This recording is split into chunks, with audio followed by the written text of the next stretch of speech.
کام ہم نے رکھا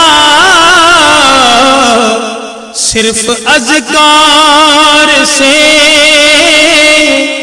تیری تعلیم اپنائی اغیار نے۔ کام ہم نے رکھا صرف اذکار سے، تیری تعلیم اپنائی اغیار نے۔ حشر میں منہ دکھائیں گے کیسے؟ ورحمۃ اللہ وبرکاتہ۔ الحمد للہ نحمده ونستعینه ونستغفره ونؤمن به ونتوکل علیہ، نعوذ باللہ من شرور انفسنا ومن سیئات اعمالنا، من يهده الله فلا مضل له ومن يضلله فلا هادي له، ونشهد أن لا إله إلا الله وحده لا شريك له، ونشهد أن سيدنا ومولانا محمدا عبده ورسوله أرسله بالحق بشيرا ونذيرا۔ قال سبحانه وتعالى في كتابه المجيد والفرقان الحميد، أعوذ بالله من الشيطان الرجيم، بسم الله الرحمن الرحيم، إن الله وملائكته يصلون على النبي، يا أيها الذين آمنوا صلوا عليه وسلموا تسليما۔ اللهم صل على سيدنا ومولانا محمد كما تحب وترضى بأن تصلي عليه وعلى آله وأصحابه أجمعين۔ أما بعد، محترم حاضرین، یہ ذی قعدہ ہے۔ ذی قعدہ کی آمد کا مطلب یہ ہے کہ اب حج کا مہینہ قریب ہو چکا ہے، اور سارے عالم اسلام میں اس وقت حج کے لیے قافلے رواں دواں، کعبۃ اللہ کے حج کے لیے ساری دنیا سے اس وقت لوگ بڑے شوق سے، بڑی محبت سے تیاریاں کر کر کے کعبۃ اللہ کو جا رہے ہیں۔ اس لیے آج میں اللہ کے حول و قوت سے فضائل حج کا ذکر کروں گا۔ حضور صلی اللہ علیہ وسلم کا ارشاد ہے، بنی الاسلام علی خمس، اسلام کی بنیاد رکھی گئی، اسلام کی بنا ڈالی گئی 5 چیزوں پر۔ ان 5 چیزوں میں پہلی چیز ہے شہادت اللہ الہ الا اللہ و شہادت ان محمد رسول اللہ صلی اللہ علیہ وسلم۔ اسلام کی 5 چیزوں پر جو بنیاد رکھی گئی، اس کا پہلا حصہ، پہلا جز، پہلا رکن جو دار و مدار ہے سب اعمال کا، وہ ہے اللہ کے ایک ہونے کی، معبود ہونے کی گواہی دینا، اور جناب محمد رسول اللہ صلی اللہ علیہ وسلم کو اللہ کا رسول ماننا اور اس کی گواہی دینا۔ یہ ایسی بنیاد ہے کہ پانچوں عمل بھی اسی بنیاد پہ ٹکتے ہیں، باقی کے چار کا ثبوت بھی، تحقق بھی، چار کا ٹکاؤ بھی اس پہلے جس پر ہے۔ یہ پانچ کے پانچ اگر ہوں گے، اسلام اس شخص کے پاس پایا جائے گا، اور ان پانچ چیزوں میں ایک کا تحقق نہ ہو، ایک بھی پایا نہ جائے، اور خدا نہ خواستہ پانچ میں سے چار کو مانتا ہے، کسی ایک کو نہیں مانتا ہے، تو وہ مسلمان نہیں رہ سکتا، مسلمان ہو نہیں سکتا۔ اور دوسری یہ بات، جیسے میں نے بتایا کہ دوسری اس بات کی گواہی کہ جناب رسول اللہ کے رسول ہیں، اور اللہ کے رسول ماننے کا یہ مطلب ہے کہ آپ نے جو بات بتائی وہ واجب التعمیل ہے، اس پر عمل کرنا ضروری ہے، کیونکہ اللہ کے رسول ہیں۔ تب انکار یا اس میں تذبذب یا سوچ نہیں ہو سکتی۔ اگر ہو جائے ایسا، وہ تو اللہ کے رسول کی خدا نخواستہ کسی کے ذہن میں بات آئے، وہ اللہ کے رسول کی بات ہے، ہم اللہ کی بات مانیں گے، تو وہ بھی مسلمان ہے۔ اللہ کی بات مانے اور اللہ کے رسول کی بات بھی منعن تسلیم کی جائے، عمل کیا جائے۔ دوسرا ہے اقام الصلاۃ، نمازوں کا قائم کرنا، یہ بھی رکن ہے۔ کسی نے سب کا کرنا چاہا، نماز کا انکار کیا، وہ بھی مسلمان نہیں ہو سکتا۔ تیسرا ہے صوم شہر رمضان، رمضان کے مہینوں کا ایک مہینے کے روزے رکھنا۔ اللہ نے مال اگر دیا ہے، اس کے مقررہ نصاب کے حساب سے اگر وہ مال نصاب کی حدوں کو پورا کرتا ہے، شرائط کو پورا کرتا ہے، تو 40واں حصہ زکوٰۃ دینا۔ یہ بھی اسلام کی بنیاد جن 5 چیزوں میں ہے، اس میں زکوٰۃ ہے۔ اور ایک اور رکن جو ہے وہ ہے حج۔ حج لوگ سمجھتے ہیں کہ اختیاری معاملہ ہے، پیسے ہوں گے، سب کام میں کر لوں گا، میں تمام ذمہ داریوں سے فارغ ہو جاؤں گا، اور عمر بھی ایک حد کو پہنچ جائے گی، جب جا کے حج کر کے آئیں گے۔ اور آج کل جو رکاوٹ ہم نے بنا رکھی ہے، وہ یہ کہ بچیاں جوان گھر میں بیٹھی ہوئی ہیں، بچیوں کو ایسا رکھ کے حج کو کیسے جائیں؟ یہ سب مسائل ہمارے اپنے بنائے ہوئے ہیں۔ حج کی فرضیت میں یہ چیزیں رکاوٹ نہیں بن سکتی۔ تو حج اختیاری یا شوق کا مسئلہ نہیں ہے، بلکہ مسلمان اگر ہے تو وہ مسلمان جو استطاعت رکھتا ہو حج کی، اس پر حج فرض ہے، اور استطاعت کے باوجود اگر حج کو نہیں جاتا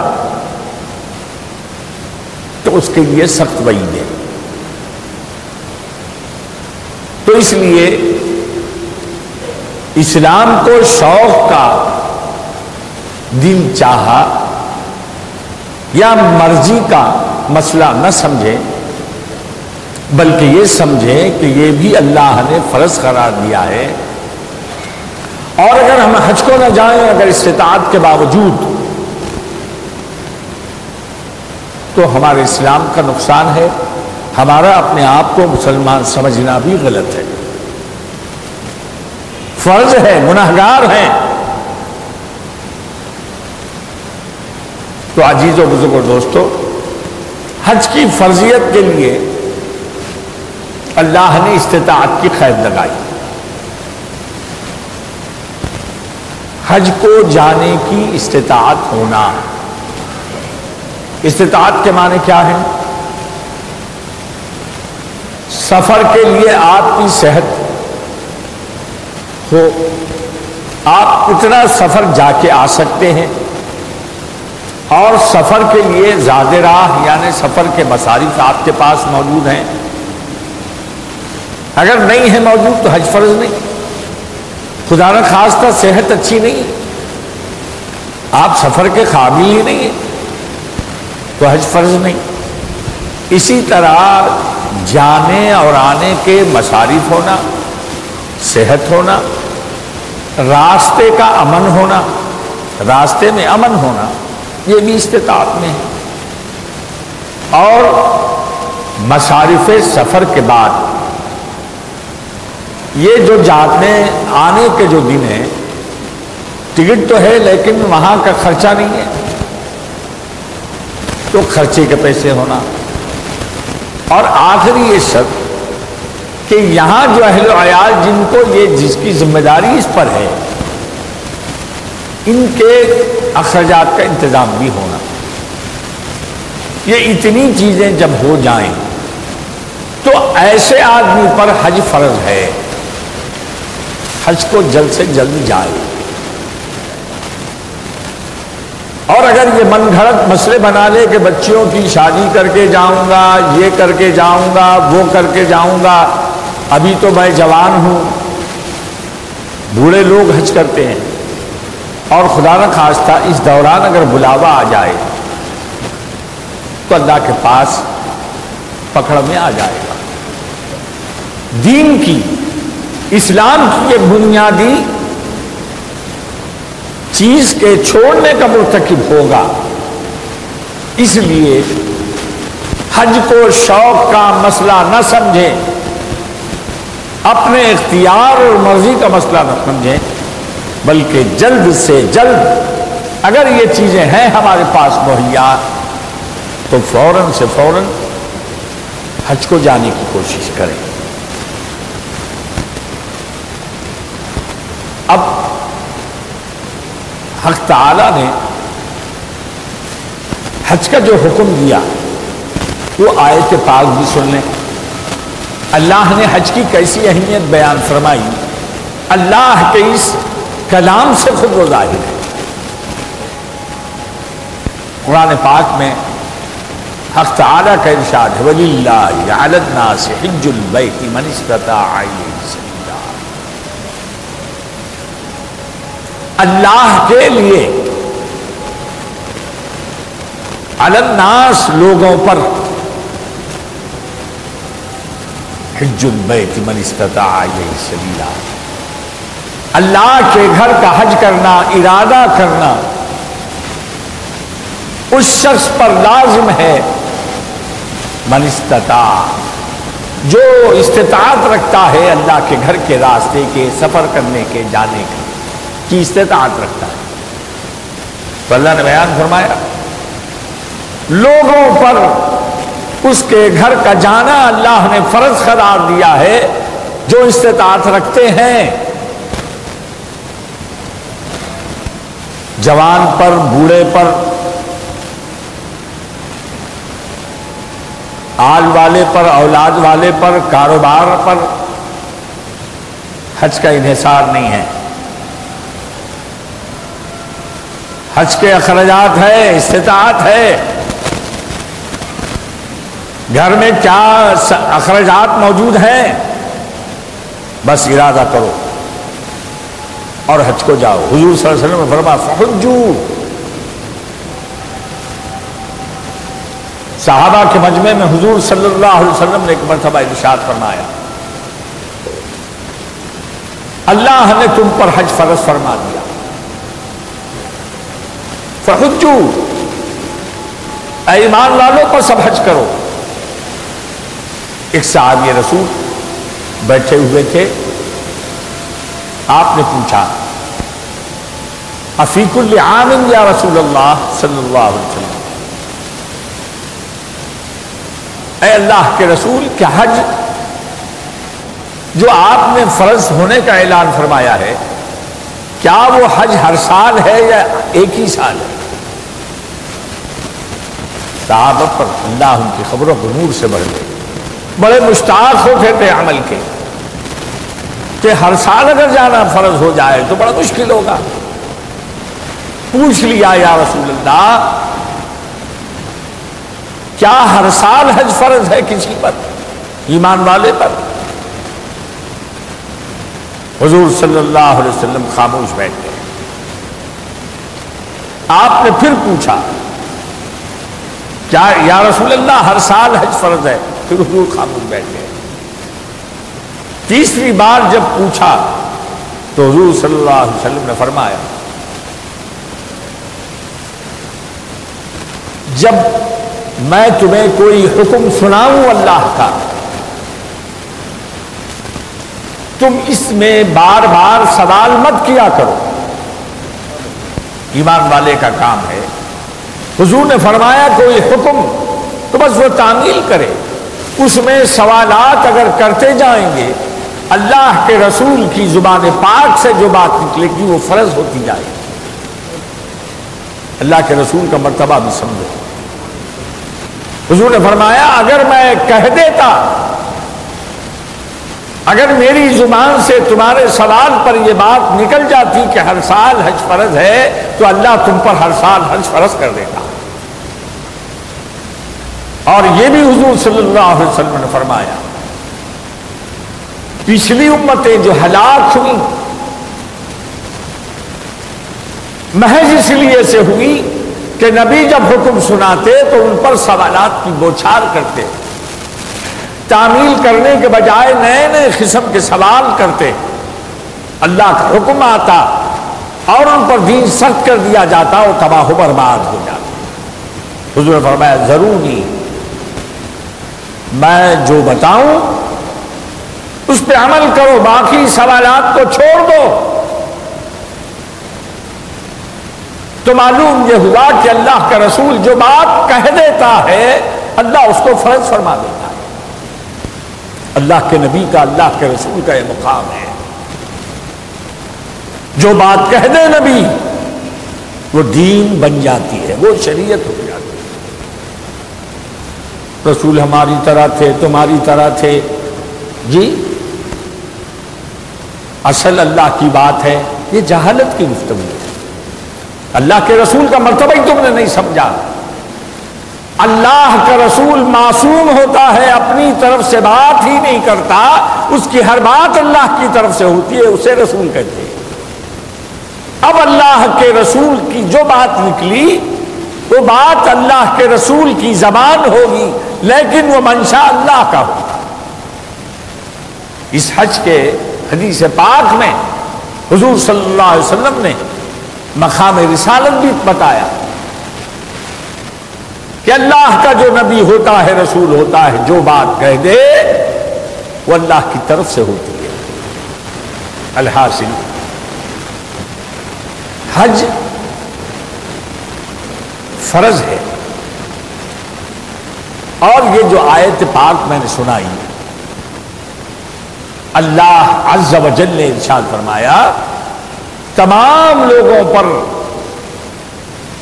اللہ کے گھر کا ارادہ کرنا، حج کرنا، وہاں کی مخصوص عبادت کی تکمیل کرنا اللہ نے فرض فرما دیا ہے۔ اب میں جو بات آپ کے سامنے رکھنا چاہتا ہوں وہ یہ ہے کہ حج نہ کرنے والوں پر اللہ نے کیا سختی سے خطاب فرمایا وہ سمجھے۔ ومن کفرا کہا، اس کے بعد کیا کہا؟ من استطاع الیہ سبیلا۔ اس کے بعد ارشاد فرمایا ومن کفر فإن اللہ غنی عن العالمین۔ جو حج نہ کرے، دینا یا تو آدمی فرض قرار دینے کے بعد حج کو جائے گا یا نہ جائے گا۔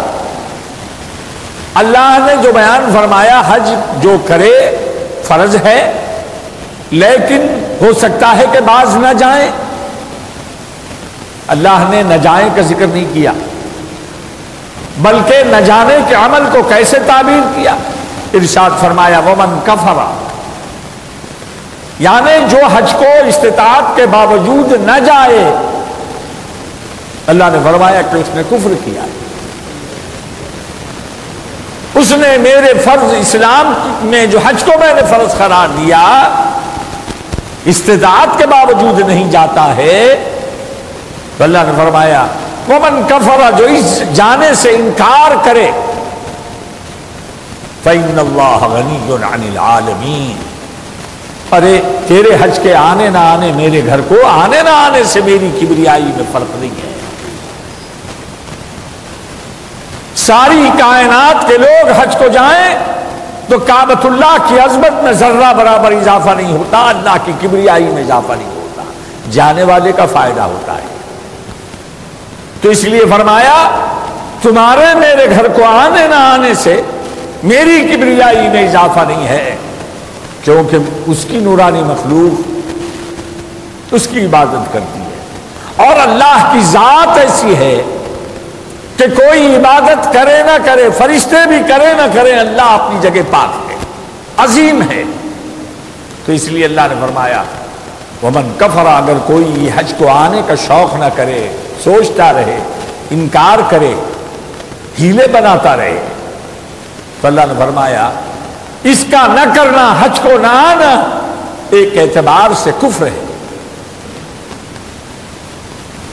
اور اللہ نے فرمایا فإن اللہ غنی عن العالمین، اور ایمان والو یاد رکھو کہ اللہ تمہارے گھر کو آنے نہ آنے سے بے نیاز نہیں، سارے عالموں سے بے نیاز ہے، کوئی آئے نہ آئے، کوئی نماز پڑھے نہ پڑھے، اللہ سب سے بے نیاز ہے۔ اتنا سخت عتاب ہے، غصہ ہے اللہ کا اس شخص پر جو حج فرض ہونے کے بعد حج کو نہیں جاتا۔ اور ایک حدیث پاک میں حضور صلی اللہ علیہ وسلم نے ارشاد فرمایا جو استطاعت رکھنے کے باوجود حج کو نہ جائے،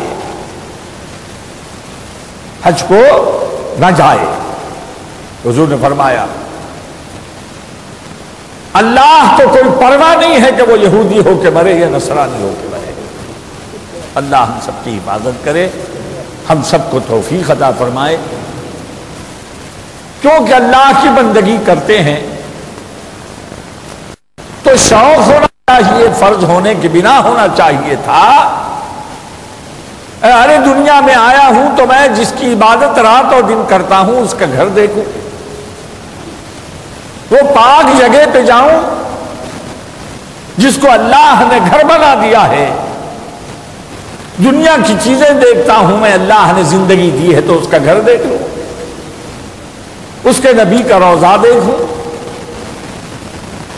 زمزم پیوں وہاں جا کر، عرفات میں ٹھہروں، صفا و مروہ کی صحیح کروں۔ دنیا کے یہ مقدس ترین مقامات ہیں، وہاں جاؤں، یہ شوق ہونا چاہیے تھا۔ اللہ کی محبت میں یہ دل کی ہر مسلمان کی تمنا ہونا چاہیے کہ میں اللہ کے رسول کا روضہ دیکھوں، زیارت کروں، اللہ کے گھر کا طواف کروں، اور کرتا نہیں ہے، ہیلے بناتا ہے، پیسے سے محبت ہے، 1,00,000 2,00,000 کے لیے اس کو گھر میں رکھنا چاہتا ہے، مغفرت کے سامان کرنا نہیں چاہتا۔ اللہ نے فرمایا ومن کفر فإن اللہ غنی عن العالمین، جو میرے گھر کو نہ آنا چاہے، انکار کرے اس عمل سے، مجھے اس کی کوئی پرواہ نہیں ہے، اللہ تو سارے عالموں سے بے نیاز ہے، تو ایک کیڑے کا کیا مطلب ہے؟ اللہ نے فرمایا اللہ عالمین سے بے نیاز ہے، تیرے دل میں میرے سے محبت نہیں ہے، میرے گھر کا شوق تجھے نہیں ہے۔ اللہ نے فرمایا تو کیا ہے، تیری حیثیت کیا ہے، میں تو عالموں سے بے نیاز ہوں۔ بزرگ دوستو، اس وقت حج کے عنوان پر میں جو گفتگو کر رہا ہوں اس کا مقصد کیا ہے؟ اس کا مقصد یہ ہے کہ حج جس پر فرض ہے وہ فوراً جائے، کوشش کرے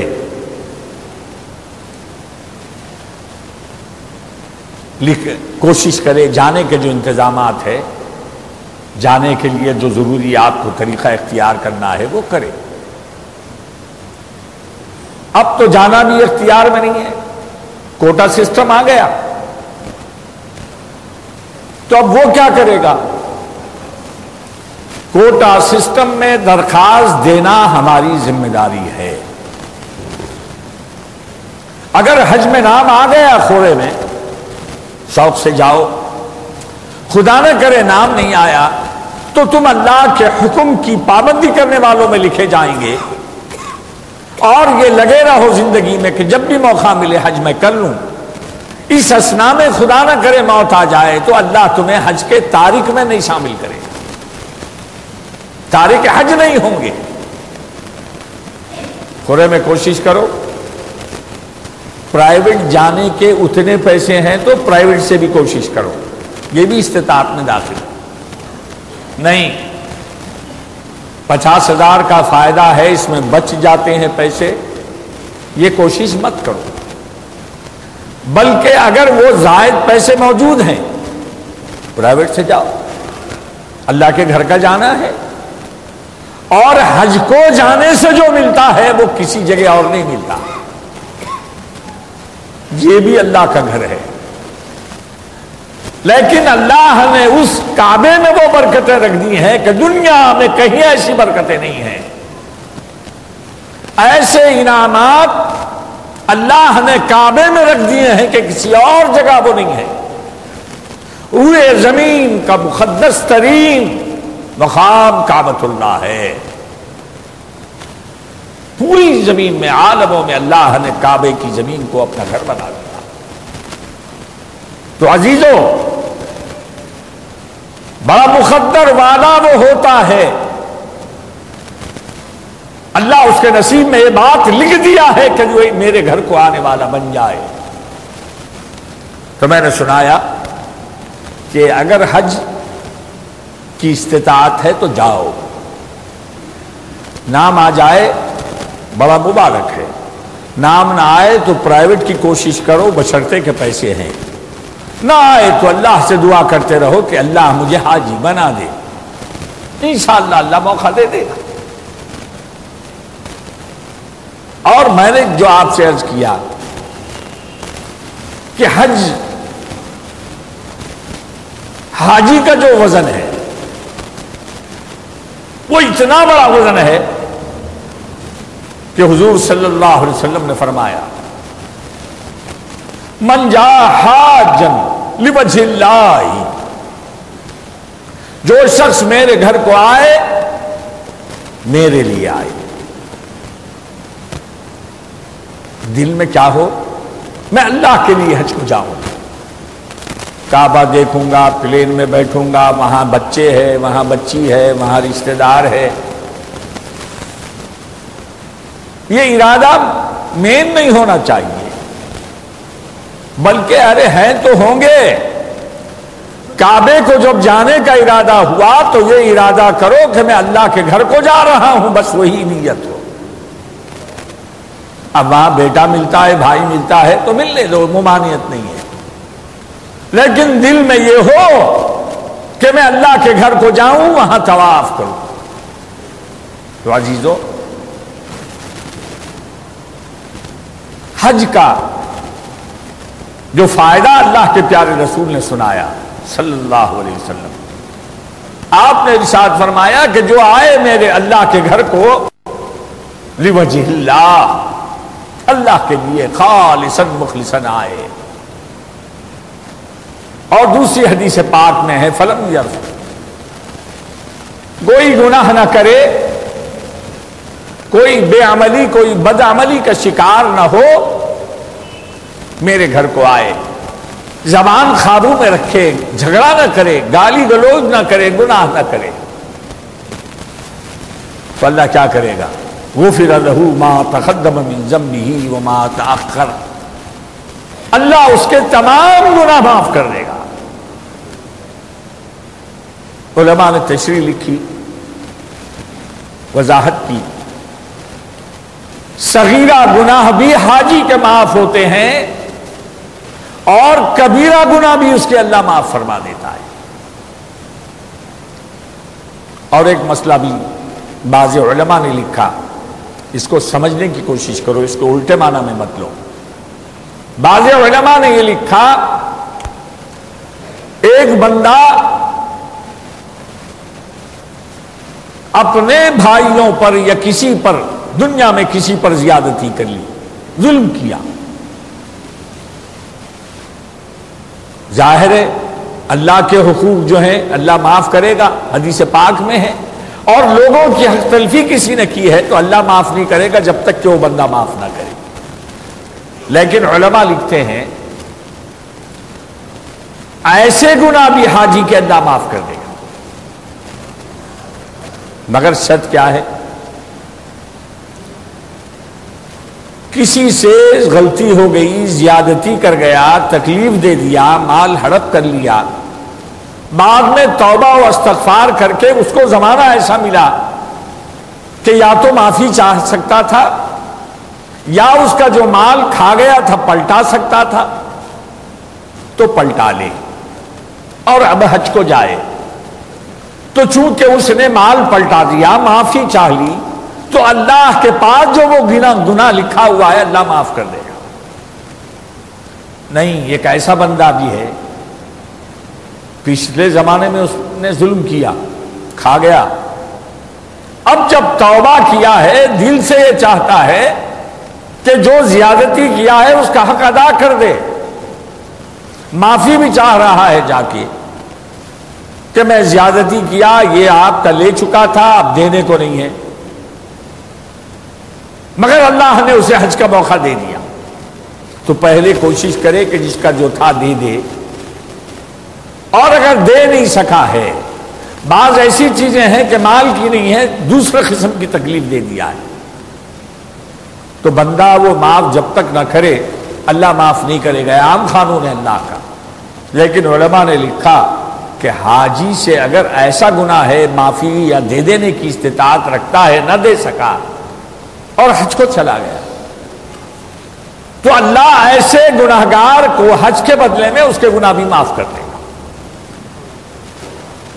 ارے بھئی یہ تو عجیب ہو گیا، اللہ ایک طرف فرماتا ہے کہ بندوں کے گناہ جب تک وہ معاف نہ کریں، حق اپنا معاف نہ کریں، اللہ معاف نہیں کرے گا، حاجی کے لیے ایسا کیسا؟ تو علماء نے لکھا کوشش لازم ہے اس کو کرنا، اگر اس کے پاس ہے، اگر نہیں کر رہا ہے، حج اس کے لیے فائدہ نہیں دے گا، لیکن اس کی استطاعت میں نہیں ہے، حج کو آ چکا ہے، لوگوں کے حقوق اس پہ باقی ہے، تو حج کے طفیل اللہ اسے معاف کر دے گا، اور جس بندے پر اس نے زیادتی کی تھی اللہ اس کو اتنا دے دے گا کہ وہ بندے کو معاف کر دے گا، اللہ دے دے گا، اللہ اس کو اتنا دے دے گا کہ اللہ کا دینے پر اللہ کے وہ بندہ خود سے کہے گا کہ میں نے اس کو معاف کر دیا۔ تو عزیزو بزرگو دوستو، حج سارے گناہوں کا کفارہ ہے، اور حضور نے صلی اللہ علیہ وسلم نے ارشاد فرمایا، ایک تو حاجی جو ہوتا ہے اللہ اس کی مغفرت فرماتا ہے، اور اس کے بعد دوسری حدیث پاک میں حضور صلی اللہ علیہ وسلم نے فرمایا وَمَنْ اسْتَغْفَرَ لَهُ، اللہ کے گھر جانے کے بعد حاجی کا مقام اتنا بڑھ گیا کہ وہ جس کے لیے دعا مانگے اللہ اس کی بھی مغفرت فرما دیتا، یہ بھی پاک ہو گیا۔ اب وہاں جا کے دعا مانگا، اے اللہ میں تیرے گھر میں ٹھہرا ہوا ہوں، تیرے گھر کا صدقہ، تیرے حرم کا واسطہ، میں میرے باپ کی مغفرت چاہتا ہوں، میری ماں کی مغفرت چاہتا ہوں، میں اس کی مغفرت چاہتا ہوں، اللہ اس کو بھی معاف کر دے۔ اور حضور نے فرمایا حاجی جب پلٹ کے آتا ہے وہ اپنے گھر میں داخل ہونے سے پہلے جو بھی ملے اس سے، حاجی سے جو بھی ملے، ہاتھ ملائے، معانقہ کرے، گلے ملے اور اس سے دعا کرا لے، تو اللہ وہ حاجی کے آنے کے بعد یہاں جو لوگ استقبال کرتے ہیں اللہ ان کی بھی مغفرت فرما دیتا۔ کیا حج کی فضیلت ہے، کیا نقد دم سودا ہے، کیا گیا تھا گناہگار بن کے گیا تھا، آیا تو ایسا نیکوکار بنا ہے کہ اس سے جو ملتے ہیں اللہ اس کی مغفرت فرما رہا ہے۔ عزیزو، حضور صلی اللہ علیہ وسلم نے ارشاد فرمایا، حاجی جو ہوتے ہیں وہ اللہ کے گھر کے مہمان ہوتے ہیں، مہمان ہے اللہ کے گھر کا۔ جو حج کو جا رہے ہیں خوش نصیب ہیں، اللہ انہیں حج مبرور عطا فرمائے، اللہ ان کے گھروں میں برکت دے، ان کے طفیل، ان کے جانے اور آنے کے طفیل اللہ ہماری بستی میں برکت دے۔ سب لوگ جنہیں استطاعت ہے وہ شوق کریں، تمنا کریں۔ کشمیر دیکھتا، ممبئی دیکھتا، دبئی دیکھتا، خرافات دیکھ کر گناہ خرید کے آتا ہے۔ اللہ کے گھر کے صدقے ہو کیا مغفرت ہو جائے گی، تیری دنیا میں برکت آئے گی، تیری آخرت سنور جائے گی، تیرے ماں باپ تیرے مرحومین کی مغفرت کا سامان ہو جائے گا۔ کوئی دیکھے نہ دیکھے، اللہ تجھے دیکھ لے گا نظر رحمت سے، اور اس کے ضمن میں ساتھ ہی ساتھ اللہ کے روضے کی زیارت بھی نصیب ہوتی ہے۔ حضور نے فرمایا، من زار خبری وجبت لہو شفاعتی، جس نے میری خبر کی زیارت کی۔ بڑا آسان نسخہ ہے میاں مغفرت کا۔ حج میں تو وقت ہونا، صحیح ہونا، طواف ہونا، جی احرام باندھنا بڑے مشکل مسئلے ہیں۔ حضور نے فرمایا، جس نے میری خبر کی زیارت کی، میری خبر کی زیارت کی، وجبت لہو شفاعتی، حضور نے فرمایا کہ میری شفاعت اس شخص کے اوپر واجب ہو گئی، میں نے واجب کر لیا ہے، جو میری خبر کی زیارت کو آئے اس کی شفاعت کرنا میں نے اپنے اوپر واجب کر لیا ہے۔ کیا ضمانت ہے، کیا گارنٹی ہے دنیا کے لیے، گناہگاروں کے لیے مغفرت کا کیا سامان ہے۔ اللہ جس کے اللہ کے نبی شفیع بن جائے تو پھر اس کے لیے کیا دکھ ہے، کیا غم باقی رہا۔ الحاصل آج کا بیان میں یہیں پر روک رہا ہوں، اس درخواست کے ساتھ ابھی موقع ہے، حج کا ارادہ کرو، یہاں کے ناتمام کام مکمل ہو جائیں گے۔ میں نے شخصی طور پر دیکھا ہے، جوان بیٹیوں کے ہیلے سے نہیں جانے والے حج کو جب چلے گئے، برسوں پیام نہیں آیا، حج کے آنے کے ساتھ ہی ان کے گھر میں شادیاں ہوئی، گھر بن گئے، کاروبار میں انقلاب آیا، ترقی آئی۔ میرا ذاتی تجربہ میں آپ کو سنا رہا ہوں۔ اللہ مسبب الاسباب ہے۔ ارے مانگنے کے لیے جگہ ہے تو ایک سب میں بڑی جگہ تو وہی ہے اللہ کے گھر میں جا کے، اس سے بڑھ کے جگہ کہاں ہے تیری سننے کے لیے؟ جا اللہ کے گھر کا بھکاری بن، اور اللہ کے گھر کے جو صدقے ہو جاتا ہے آتش دوزخ اس پہ حرام ہو جاتی ہے۔ جو طواف کر لے، اللہ کے گھر کے صدقے ہو جائے، اللہ پھر اسے دوزخ میں نہیں ڈالے گا۔ دعا کرو کہ اللہ جتنے لوگ ہیں ان سب کو حاجی بنائے، جو حج کو جا رہے ہیں اللہ حج مبرور انہیں عطا فرمائے، زیارت مقبول انہیں نصیب فرمائے۔ سارے عالم اسلام کے لیے خدا کے گھر میں جو دعائیں ہو رہی ہیں اللہ عالم اسلام کے لیے قبول فرما۔ وآخر دعوانا الحمدللہ۔ ہم نے رکھا صرف اذکار سے، تیری تعلیم اپنائی اغیار نے، کام ہم نے رکھا صرف اذکار سے، تیری تعلیم اپنائی اغیار نے، حشر میں منہ دکھائیں گے کیسے